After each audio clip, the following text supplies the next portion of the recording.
A aula de hoje vai ser sobre um conteúdo um pouquinho diferente, e então, que é diferente até dentro da universidade, por isso que eu convidei o Jean, porque se tiver complicado para o Jean, também está complicado para vocês, porque é um conteúdo que a gente não trabalha naturalmente dentro da filosofia, ele é um projeto de pesquisa para mim, então ele é um conteúdo transversal, digamos assim.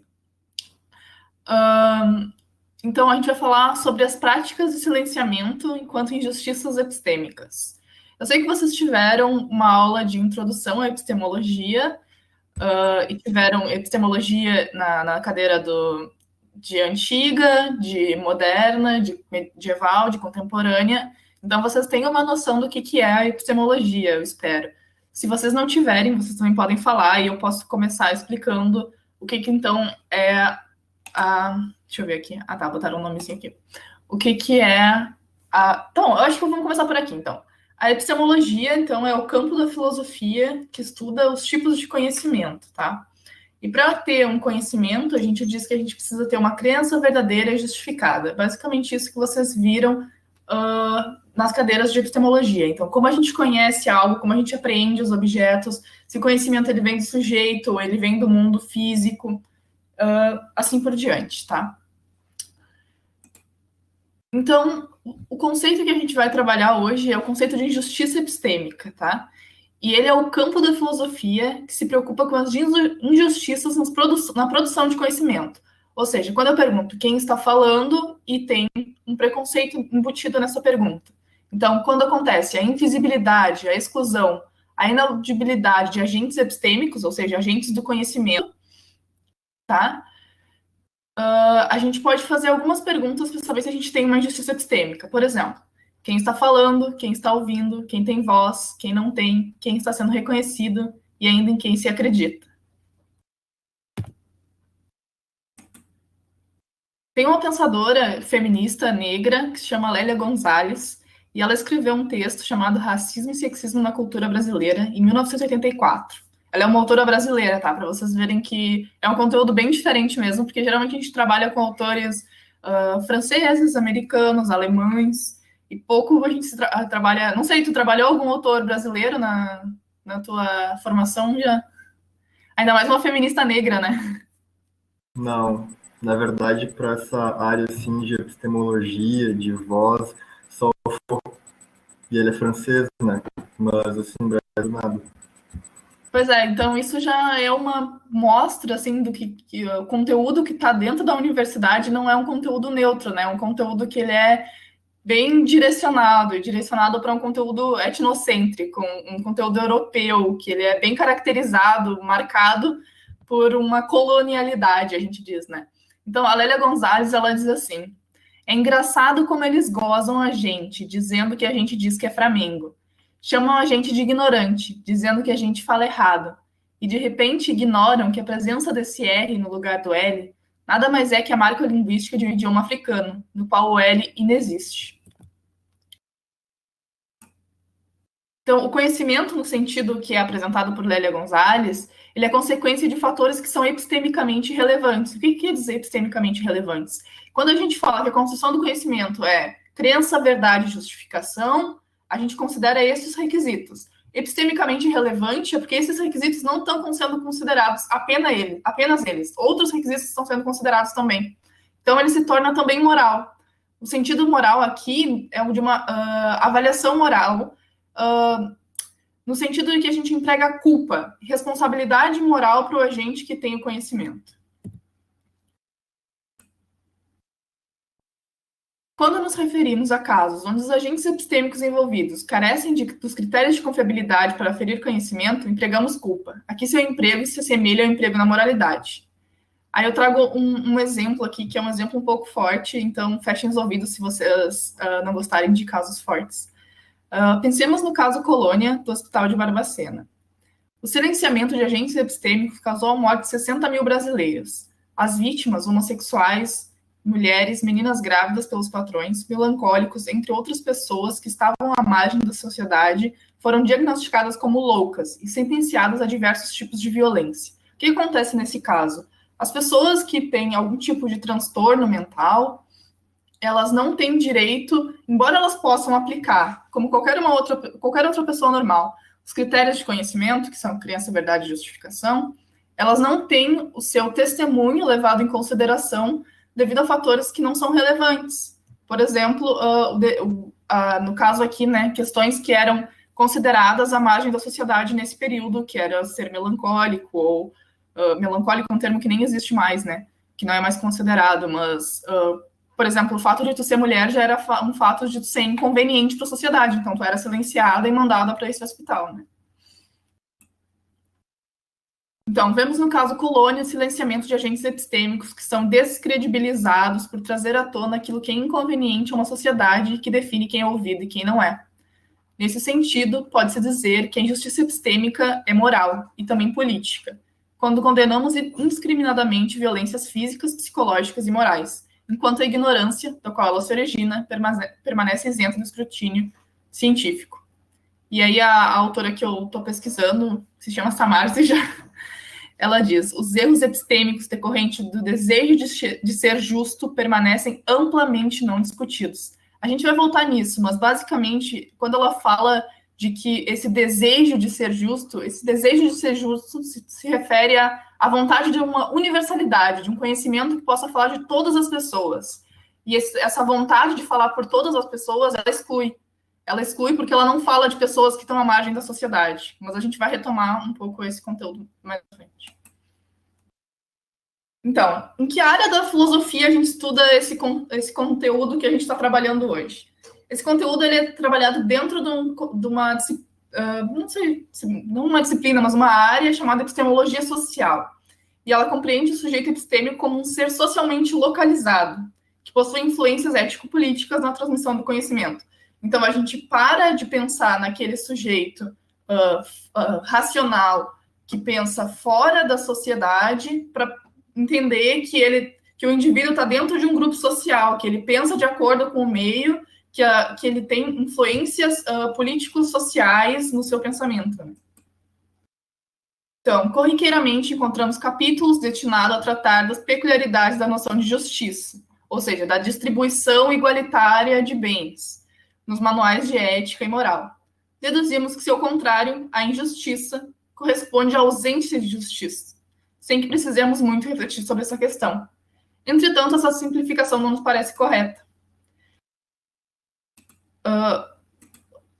Podemos dizer que a ausência de justiça é a ausência de distribuição, nesse sentido da injustiça epistêmica, é a falta de distribuição de credibilidade nos agentes epistêmicos. Porque a gente crê de forma desigual, a gente crê de forma diferente numa pessoa branca quando ela fala, numa mulher branca quando ela fala, ou num homem branco quando ele fala, ou numa mulher negra quando ela fala. A gente emprega a credibilidade de forma desigual quando fala com esses agentes. Então, não é apenas uma ausência de justiça, não é uma distribuição que está...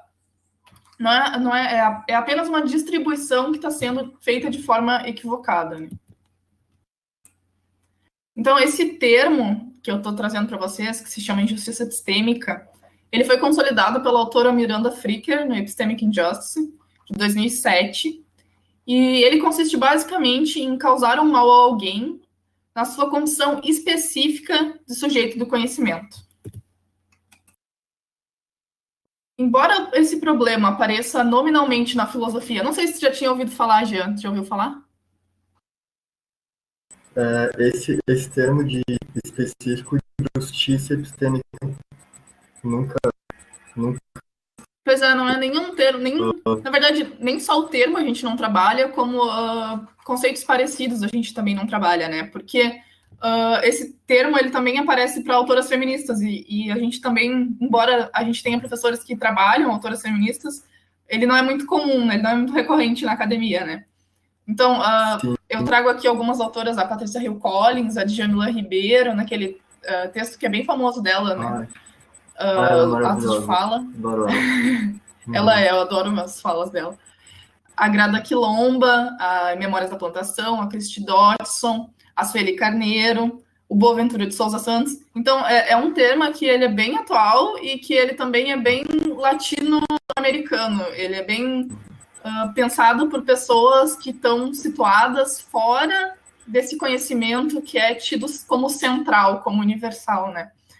Então, essas autoras, elas trazem esse conceito anteriormente a Miranda Fricker, que traz em 2007, porém eles trazem com um outro, eles trazem o conceito, mas o termo que eles usam é outro, né? Eles usam violência epistêmica, ou epistemicídio, para se referir, então, nas palavras do Sueli Carneiro, então, o epistemicídio se constitui e se constituiu um dos instrumentos mais eficazes e duradouros da dominação étnico-racial, pela negação que empreende da legitimidade das formas de conhecimento, da negação do conhecimento produzido pelos grupos dominados, e, consequentemente, de seus membros enquanto sujeitos do conhecimento. Ou seja, ela traz esse tipo de conhecimento para falar de quando as pessoas negras elas são silenciadas, né? Tinha aquela máscara que as pessoas negras utilizavam, que agora eu não vou me lembrar o nome, que ela era para as pessoas negras não comerem, as pessoas negras escravizadas, né, não roubarem os alimentos na plantação. Eles usavam uma máscara, ela é bem famosa, depois eu posso mandar para vocês o nome. E aí, então, a Grada Quilomba, ela fala que essa máscara, ela não só era feita para que os negros não roubassem, né, roubassem aquilo que eles mesmos produzem, mas também para que eles não tivessem voz, para que eles não pudessem se expressar, né, para que eles não pudessem falar. A noção de injustiça epistêmica, ela pode ser dividida em dois tipos para Miranda Fricker, né? Ela pode ser escrita como uma injustiça testemunhal e como uma injustiça hermenêutica.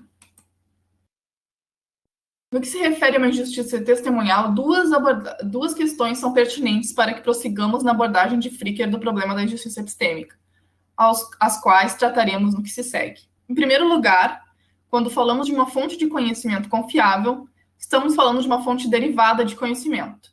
Conhecimento, nesse sentido, origina-se a partir de uma relação testemunhal.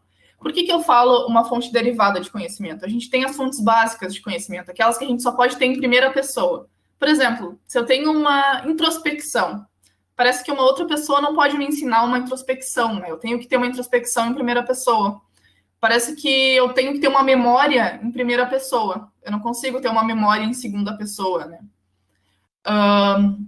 Embora eu possa expressar a minha memória, e aí eu vou estar fazendo um testemunho, né? A pessoa vai estar tendo um testemunho e não mais uma memória. Então, ele é um conhecimento básico, é um tipo de conhecimento basilar das nossas crenças básicas, né? Que fundamenta nossas crenças básicas.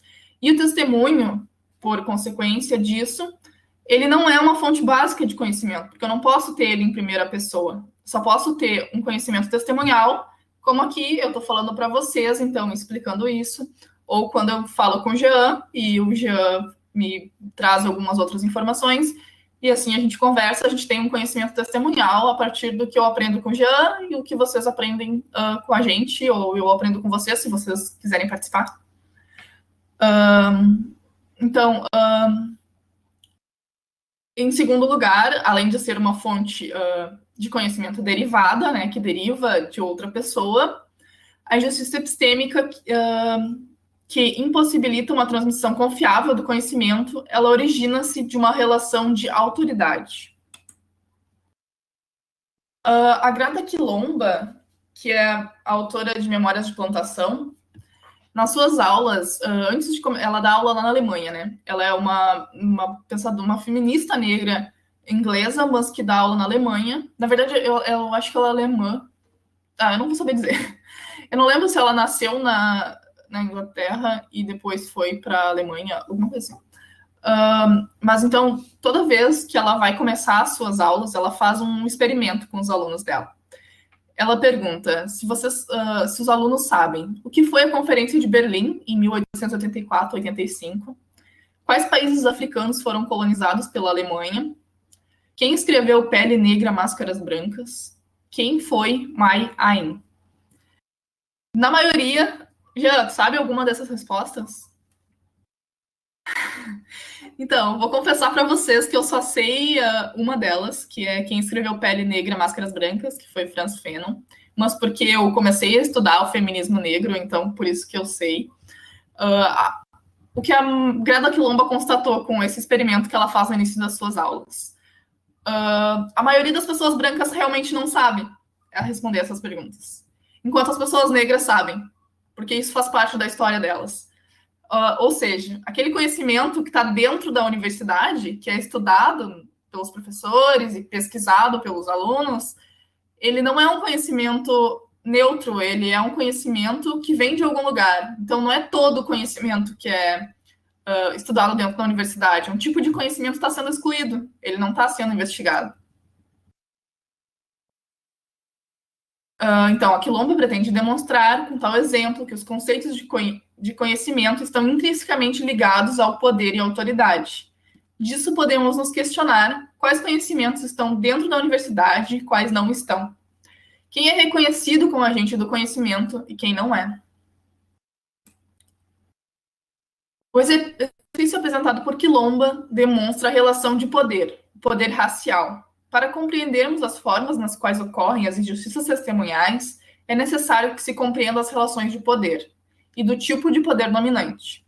Admita-se ou não, a política e a ética são base das lutas a respeito de projetos de conhecimento, nas ciências exatas, naturais, sociais e humanas. De outro modo, a racionalidade é simplesmente impossível, uma ilusão de ótica projetada de maneira abrangente a partir de lugar nenhum.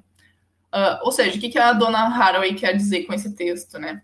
Que existe, então, um conhecimento cartesiano lá, que foi o que vocês estudaram em filosofia contemporânea, que ele é tido como conhecimento universal, e é esse conhecimento que a gente aprende, o que a gente estuda, essa matemática que a gente aprende, é essa lógica que a gente estuda, é essa forma como a gente se organiza. Porém, existem outras formas como as pessoas se organizam, existem outras formas de raciocínio lógico, né? E essas outras formas de raciocínio lógico, elas também devem ser consideradas, porque elas partem de um sujeito que ele é localizado. Ou seja, tem uma epistemologia que existe, que a gente não estudou, mas que é a epistemologia que eles estudam lá na África. E ela também é um tipo de conhecimento válido, né? Nosso conhecimento que a gente tem aqui, que é europeu, que é colonizado, ele não necessariamente é o único conhecimento que vale. E, na verdade, hoje eu estava lendo uma coisa bem engraçada. Eu estava lendo uma parte do discurso do método. Não, do discurso do método. E o Descartes, ele começa a sua investigação... Eu não estou com o texto aqui. Falando exatamente isso, que ele pretende uma ruptura com a epistemologia atual, que ele pretende uma nova forma de pensar, uma forma que também possa ser racional. E é muito engraçado que nessa pretensa ruptura dele, ele originou uma outra forma de conhecimento que foi considerada universal. É muito engraçado, né? Que ele faz uma ruptura e fala, não, a gente não pode pensar todo mundo dessa mesma forma que vem sendo levada como universal. E aí, ao mesmo tempo, ele cria uma outra forma que é universal e é levada até hoje, né? Então, esse tipo de poder é nomeado por Miranda Ficker de poder estrutural.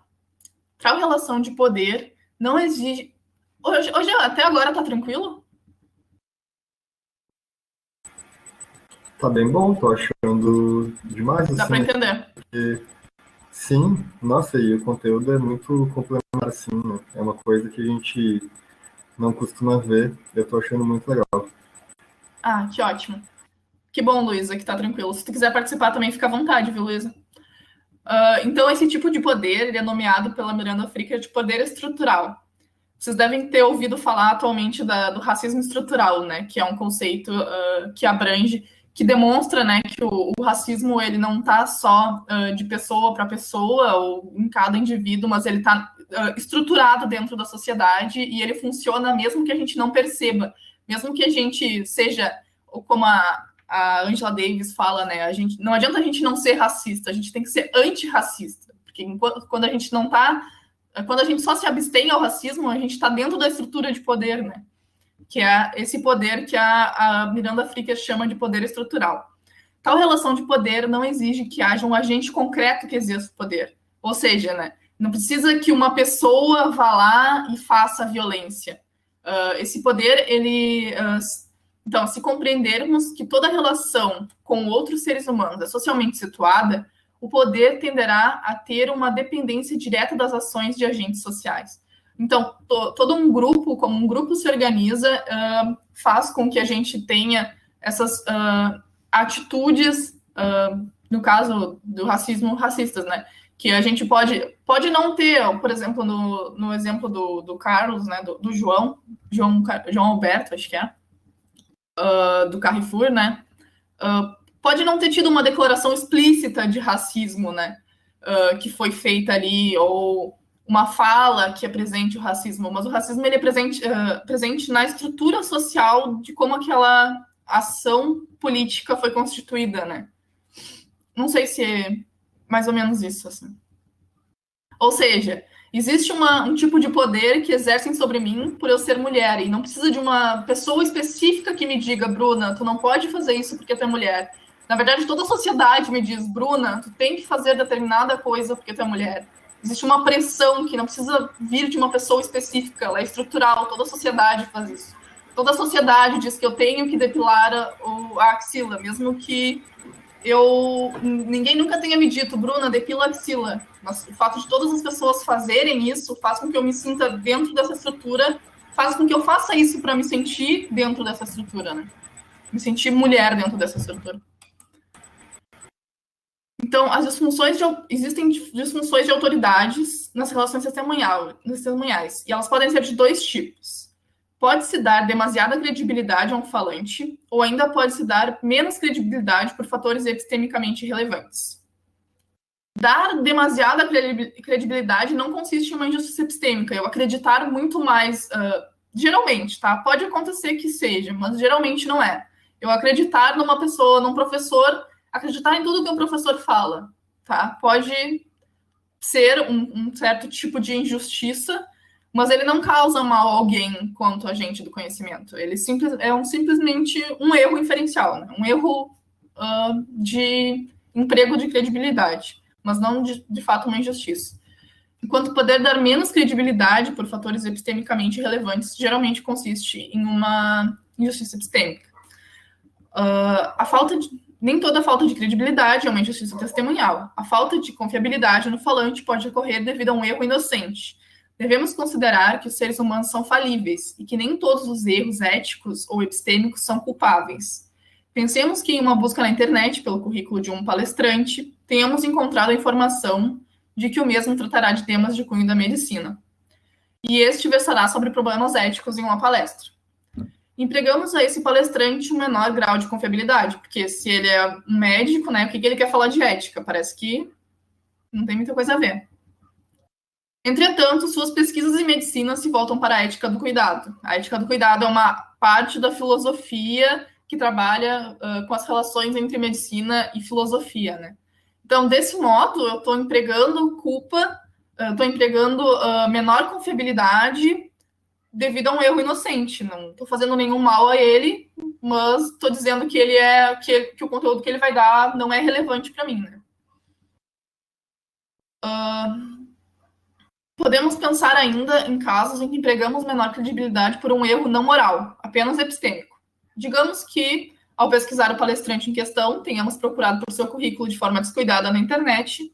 Este não é o caso de uma injustiça epistêmica, pois a falta de credibilidade dada ao palestrante não é insultante, nem o menospreza enquanto sujeito do conhecimento. Então, um caso de justiça testemunhal, ele é apresentado pela Patrícia Ketzer, num texto chamado Confiança Epistêmica e Testemunho Feminino, uma análise a partir da injustiça epistêmica, de 2019, é bem atual. E aí ela apresenta esse caso que eu vou ler para vocês. Nafissato Diallo sabe que, como mulher, dizer a verdade às autoridades nem sempre é uma decisão sensata ou segura. Mesmo assim, Diallo optou por correr o risco e denunciou Dominique Strauss-Kahn, o então diretor do Fundo Monetário Internacional, por tentativa de estupro e cárcere privado. DSK, como era conhecido na França, era diretor do FMI desde 2007 e já havia sido acusado de envolvimento em outros 3 escândalos sexuais, como os jornais noticiavam, em menos de 4 anos. Ainda assim, era o mais cotado para a presidência da França. Diallo denunciou Strauss-Kahn por tê-la agarrado nu, jogado na cama e tentado obrigá-la a fazer sexo oral nele. Ela teria fugido e o executivo do FMI teria deixado o quarto às pressas, esquecendo inclusive objetos pessoais para trás, como o celular, que acabou por levar a polícia de Nova York até ele. DSK foi preso no aeroporto antes de embarcar para a França. Poderíamos, a partir deste caso, sentir que o testemunho de Diallo foi ouvido, e que se atribuiu a ela a confiança necessária para que DSK fosse detido e impedido de sair dos Estados Unidos. Mas o caso não termina aqui. A credibilidade de Diallo foi minada. Os jornais passaram a noticiar que ela era, na verdade, uma prostituta. DSK afirmou que a relação que teve com ela havia sido consensual. Então, esse é um caso de injustiça epistêmica. Por quê, Jean?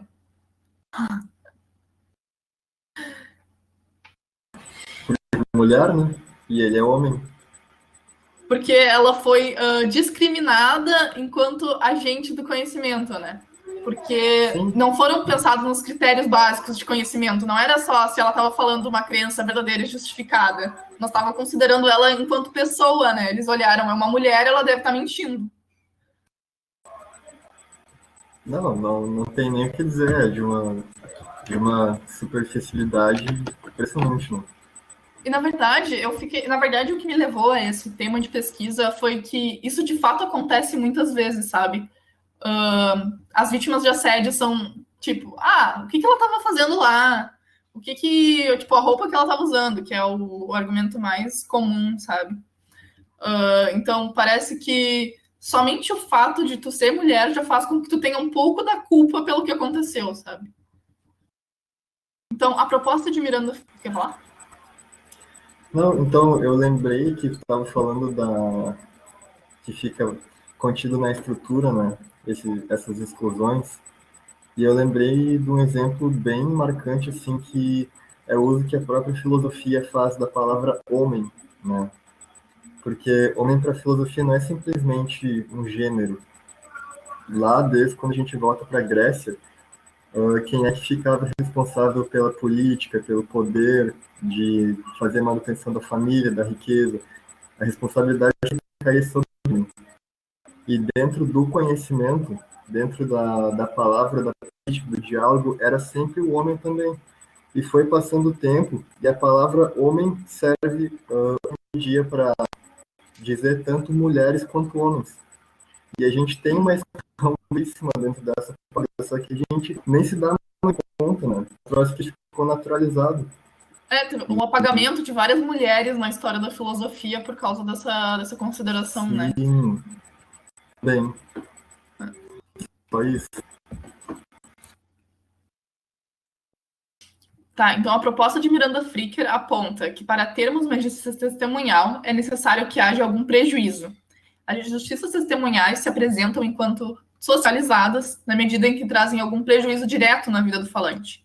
No caso citado, temos uma injustiça testemunhal na medida em que há um erro epistêmico e moral que mina o testemunho de Diallo, enquanto há um excesso de confiabilidade empregado ao testemunho de DSK.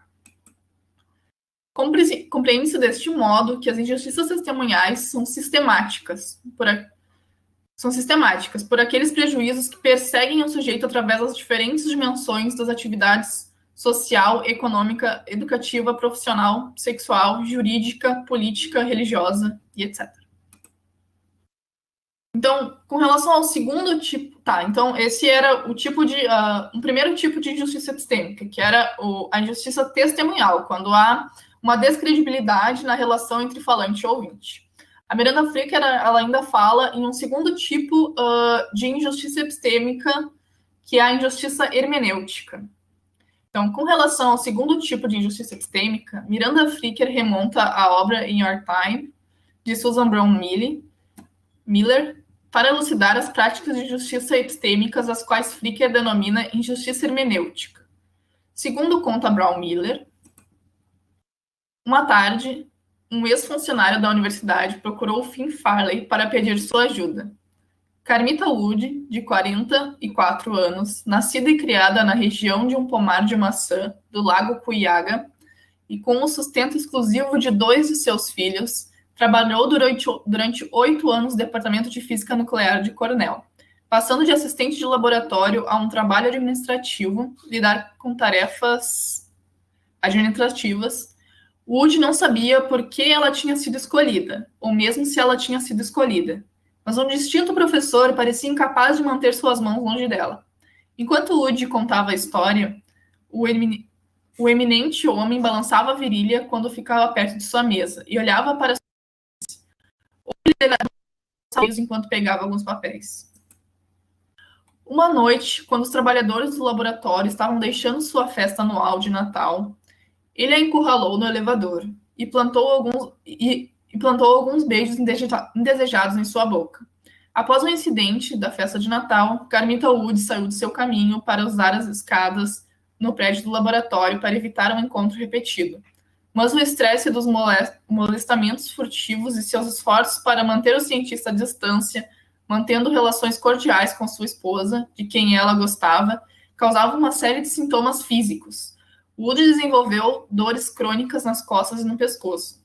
Seu polegar direito formigou e ficou dormente. Ela solicitou uma transferência para outro departamento e, quando não conseguiu, ela pediu demissão. Então, esse é um outro tipo de injustiça, que é a injustiça hermenêutica, né? E ela consiste basicamente num vazio de conceitos, quando a gente não tem um conceito para expressar uma situação. A Carmita, né, no caso, então, após ela ser questionada a justificar o motivo de sua demissão pelo seguro-desemprego, Wood não sabia como descrever os motivos que a levaram a pedir demissão.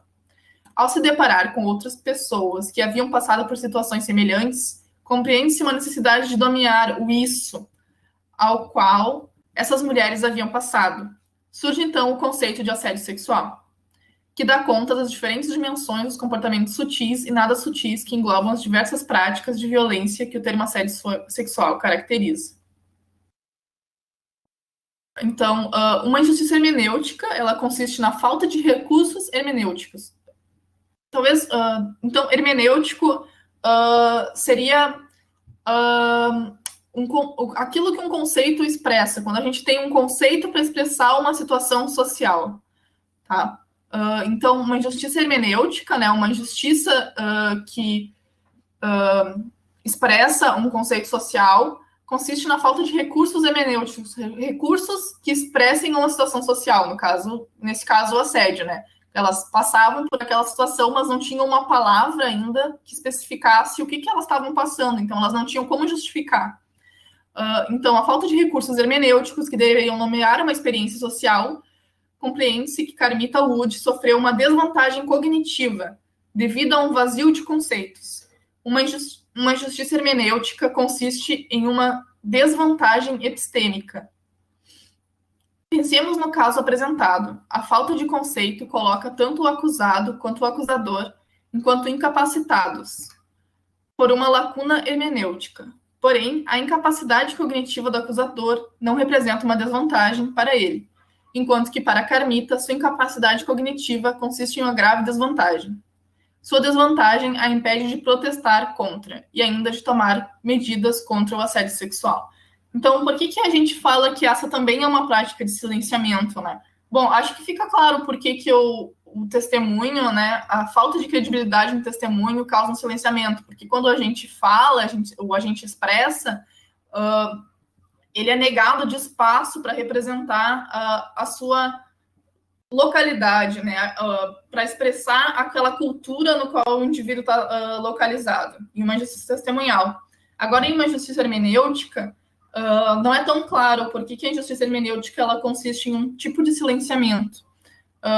A hermenêutica, a injustiça hermenêutica, ela é um silenciamento porque quando a gente, digamos que pensamos, né, nas mulheres na primeira onda do feminismo, né, ainda não tinha uma ideia de representação da mulher. Então, não havia por que as mulheres se sentirem incomodadas, né? Com como as situações eram. Elas não precisavam se incomodar de não poder trabalhar, de não poder ter independência, porque não existia, não tinha uma hermenêutica, um conceito que expressasse aquilo que aquelas mulheres estavam vivendo, né? Elas não tinham como conceituar aquilo que elas estavam vivendo. E aqui, no caso da Carmita Wood, ela passou por aquela situação que ela sabia que era incômoda, que fazia mal, e quando ela foi questionada por que você não está se sentindo mal, ela não tinha como expressar, então ela teve uma injustiça hermenêutica, um silenciamento, ela não pôde falar o que ela estava passando, porque ela não tinha um conceito que expressasse aquilo que ela estava passando. Então, ainda a gente pode pensar em injustiças hermenêuticas que não compreendem uma injustiça epistêmica, tá? Tem aquelas ali que são enquanto injustiça epistêmica, porque elas têm uma relação epistêmica, né? Afetam o indivíduo enquanto agente do conhecimento, mas elas também têm uma relação moral, porque elas afetam o indivíduo, elas diminuem o indivíduo, né? Então, uma injustiça, para ela não ser hermenêutica, a gente pode pensar, por exemplo, né, em doenças as quais ainda não se tem muitas informações para determinar a sua causa. E esses casos, a Miranda Fricker diz que ela é uma má sorte epistêmica circunstancial. Ou seja, ela é apenas epistêmica. Você tem a doença e não tem um nome ainda. Digamos que logo quando surgiu o Covid, a gente não sabia o que era, né? Então, a gente tinha a doença, não tinha um nome. Mas não nomear o Covid não necessariamente causava um mal a alguém, um mal moral a alguém. Um mal enquanto agente do conhecimento, né? É, por isso, uma má sorte epistêmica circunstancial. Uma falta de um conceito naquele momento, que se originou depois, mas que é apenas epistêmico e não moral.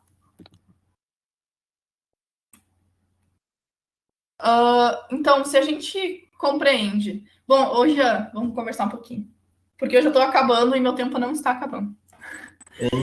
Eu queria perguntar, na verdade, porque... eu vivo falando de Foucault, né? Mas é que eu amo esse homem. Mas, enfim, eu tô achando muito a ver, assim, com as coisas que ele fala. E aí, esse negócio do Covid, eu pensei o seguinte, me disse se eu tô certo, tá? Se faz sentido o que eu tô pensando na minha cabeça. Tipo, a injustiça epistêmica, ou aquela ali hermenêutica, ela se daria, tem, tipo, uma relação de poder, né? Se associa uma palavra ou alguma palavra que tenha, por exemplo, com mulheres ou com os homossexuais, tu tira eles para que eles fiquem fracos, né? Mais vulneráveis. E aí, se não for uma relação de poder, tipo alguma coisa da natureza, que acontece sem ter algum tipo de maldade, né? Algum tipo de malícia, aí então não é uma injustiça epistêmica, é isso? A Miranda Fricker usa bastante o termo dominação, né? Que é um tipo de prática de dominação de um grupo social com outro grupo social ou com uma pessoa, né? Então, não é uma injustiça hermenêutica, basicamente porque não tem a pretensão de renegar alguém ao conhecimento, ou a credibilidade enquanto agente do conhecimento, né? Então, no que a gente acompanhou até aqui, a gente consegue aceitar que existem práticas de silenciamento na sociedade? Eu acho que sim, né? Ainda mais que tu vem de uma vertente de Foucault, é um pouco mais fácil. Total. E eu acho aquela que tu trouxe ali no início de Barbacena, né? Cara, nossa, eu queria dizer assim pro pessoal pesquisar alguma coisa mais a respeito daquele hospício, porque tem até um livro que saiu, não faz muito que saiu, e diz, o nome do livro é, como é que é? O Holocausto Brasileiro.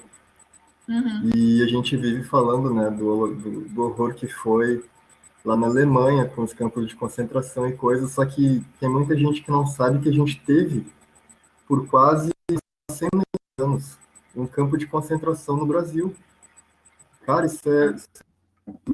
E a expressão dos mineiros, prendido, essa expressão, ela vem justamente de Barbacena, porque os trens chegavam na cidade cheio de gente, tipo, não eram pessoas que realmente tinham algum tipo de loucura congênita, ou que fosse fazer mal para as outras pessoas, eram pessoas indesejadas, somente. Pessoas que causavam algum incômodo na sociedade, né? tipo, o filho bastardo, ou então a mulher que já não era mais desejada pelo homem, ou então um homossexual, ou então um vagabundo da rua, um criminoso. Essas pessoas todas eram pegas, colocadas no trem, mandadas, tipo, atupetadas para aquela cidade e eram excluídas lá dentro, né? Mas era só isso mesmo. Desculpa ter Não, mas o interrompido. quanto é bizarro que as nossas formas de conhecimento, elas autorizam isso, né? Elas chamam a dizer que, olha, existe algo que é o correto e esse correto é o que deve ser seguido, não devem haver outras formas. Aquela forma de conhecimento, ela é marginal, ela tem que ser excluída da sociedade, ela não está dentro do nosso padrão de conhecimento, né? Que é a norma, né? A norma que o não forta com a norma, acha que é bom, mas na verdade ela é excludente. Qualquer pessoa que não pertence àquele segmento não tem direito de existência, né? Nossa, é muito isso. Estou adorando. Então, se no que acompanhamos até aqui aceitamos que existem práticas, sejam elas de justiça testemunhal ou injustiça hermenêutica, ou ainda violência epistêmica que visam o silenciamento de agentes oprimidos, como determinar quais práticas igualitárias de transmissão do conhecimento por via do testemunho? Ou ainda, como determinamos a confiabilidade do falante em posição de vulnerabilidade? Há dois caminhos na tentativa de responder a essas questões, nas quais podemos percorrer. Primeiramente, como determinar quem é um bom ouvinte. E, segundo lugar, como determinar quem é um falante virtuoso. Mas essas são questões que eu ainda pretendo investigar, assim, elas não estão muito claras para mim. Porque a gente pode falar que, ok, uma pessoa com um transtorno mental, ela deve ser ouvida, ela não deve ser silenciada por determinados fatores. Mas uma pessoa que tem uma doença severa, uma doença mental severa, como que a gente faz com que essa pessoa seja considerada enquanto agente epistêmico que fala algo que a gente possa dizer como verdadeiro, se é que a gente deve manter a noção de verdadeiro, né? Ou se a gente deve negligenciar de vez a ideia de verdade em nome de uma pluralidade de conhecimentos, né?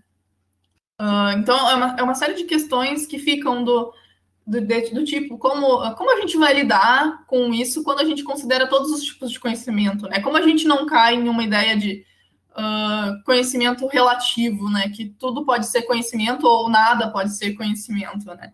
Ou como não cair em um ceticismo geral ainda, né? Então, eu não sei, o que eu tinha para falar era isso. Não sei se tu tem mais alguma colocação, Jean. Não sei se a gente pode terminar, ou se a Luísa quer falar alguma coisa.